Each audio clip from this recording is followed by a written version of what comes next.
皆さんこんにちは。視線 X 坪内和夫と申します。これから日本ロック史上最大の伝説と呼ばれる裸のラリーズについて語っていこうと思います。私については概要欄をご覧になっていただけるとわかると思います。第6回1971年は敗北というテーマで裸のラリーズを掘り下げていきたいと思います。この年は連合赤軍による山岳ベース事件が起こった年でもあります。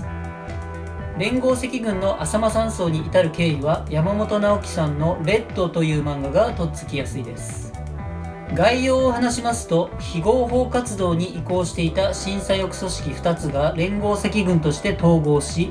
山中で合同軍事訓練を行っていた過程で仲間をリンチして殺害したという事件です。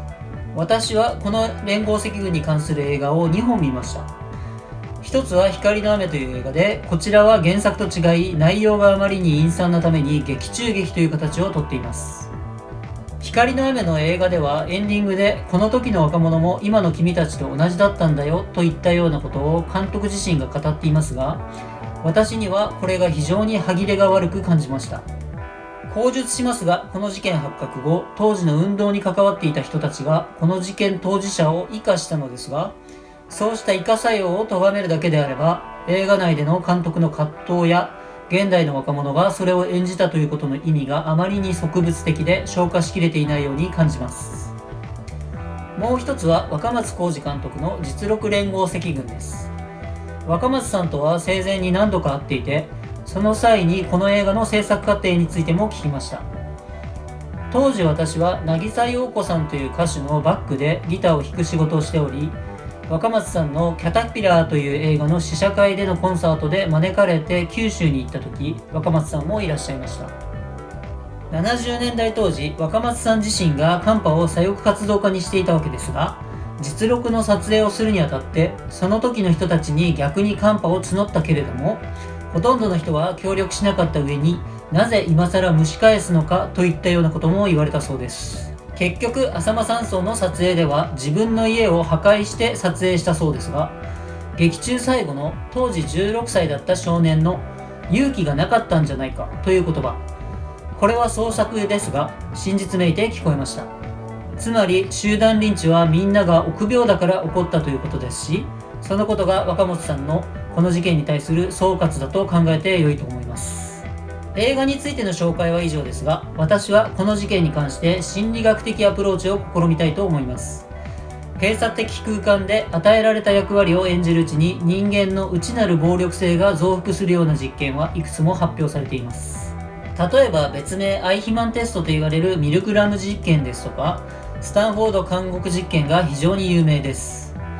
これは閉鎖的な空間で役割が固定され、権力を与えられた者はその権力を背景に暴力的になり、従属する役割が与えられた者は従順になり、物事の因果関係に思いを及ばさなくなるという実験です。また人間の暴力性に関しての研究は必然戦場でのものが多いですが、戦場で戦士が敵を殺す、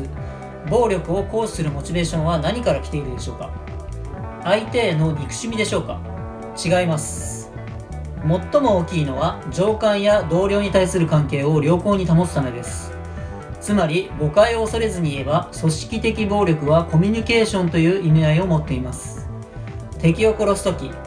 仲間の見ている前で無慈悲になることは、自らの地位を維持したり評価を高めるために必要なのです。こうした心理実験で示唆されるのは、人は条件が揃えば誰でも暴力的になるし、それは止まることがなく、自分の立場を良好に保つために、あるいは手にした権威を維持するために平気で暴力を行使するということです。そのような状況は特に日本のような風通しの良くない社会に生きる人には誰しもが思い当たるところがあると思います。大きな社会から包摂され、その成員であると自覚すれば絶対に行わないような非人道的行為も、閉鎖的な小集団ではあたかもそれが当然だと感じて行ってしまうのが人間の認知システムです。ここから読み取れるのは、人間の理性はあくまでも社会の中での振る舞いとして許容された時にのみ機能するのだということでしょう。しかしながら罪は罪であり、それは裁かれなければなりません。事件発覚当時または現在に至るまで革命運動に関わってきた人々はこの事件当事者を生かし、自分たちとは違うと考えました。さらに浅間山荘事件に至って急速に革命運動は求心力を失います。それが敗北の意味するところです。真の敗北とは何かといえば、失敗から学ぶことを放棄することだと思います。そして学生運動の収束後、白毛世代というものが現れます。これは運動の収束による無力感から来る物事に対する霊障的な態度を持った若者世代の総称ですが、そのような態度は時代的にある種の合理性を持っていたと感じられます。自分たちの起こしたアクションが期待外れに終わるとき、人はその期待外れに対して内的な整合性を保つために様々な理由付けを行います。イソップ童話での酸っぱいブドウの話が合理化を説明する良い例です。そうした中で水谷さんが唯一ゲストでギタリストとして参加した南雅人さんの怪奇戦というアルバムが発表されるのが1971年です。南雅人さんは未だに現役のシンガーソングライターで、私は Keep On という著作を読んだんですけれども、非常にヒッピー的でおおらかな素養を持った方です。政治の季節が交代して白毛世代が台頭してくる時勢にヒッピーという生き方を選び取るのは、組織的な社会変革運動へのカウンターとしての人間個人の内的世界の拡充を志向していたとも言えると思います。またこのような文化は後のニューエイジ思想とも結びついていくわけです。南さんの作品への参加は運動に疲れちゃったと言ったとされる水谷さんにとってどのような意味を持っていたのか想像が膨らむ点です。この時期の裸のラリーズは最も音源の記録が少ない時期でもあり、ほとんど確認はできないんですが、証言によれば京都と東京を往復して結果単身上京したのがこの時期であったと言われています。それ以後直接的には政治活動とは距離を置きながらも、水谷さんの社会や世の中に対するスタンスは時折垣間見られます。まず言及したいのは1983年12月24日の法政大学でのライブの氷の炎という曲の中で、即興的に戦いはとても長い、戦いはとても長い、自由とは何だったのかと歌われています。あるいは1993年のミュージックマガジンのファックスインタビューの中で、それでは裸のラリーズにとって勝利とはという質問に対して、名声、名誉、それらどれもくだらないものだ、敗北の中にも勝利はある、こちらにとって勝利も敗北も関係ない、敗北したからといってそれが何だ、こちらは筋を通すために戦い続けるであろう、もし勝利という言葉があるならばそれを意味するであろう。これらが政治の季節から長い時を経た上での水谷さんの出した答えだと思うと感慨深いものがありますね。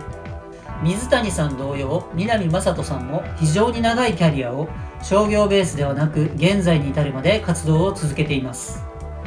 そのような植物的な損得感情ではない人生の長い道のりを表現に捧げる生き様こそが長い戦いであり、人々の心を打つのだと思います。我々はそうした先人たちの活動に対する一見不合理にさえ見える強い動機づけにこそ思いを馳せ、自らの生き方を考える一助にすることこそが、彼らの紡いできた音楽を聴くという恩恵を受ける者の責任であると考えるのが良いと思います。今回は第6回敗北でした。敗北は自らが敗北したと認めるとき、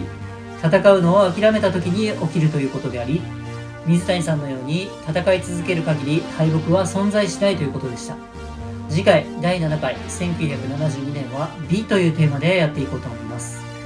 気に入りましたらチャンネル登録やいいねをいただけると嬉しいです。どうぞよろしくお願いいたします。それでは坪内和夫でした。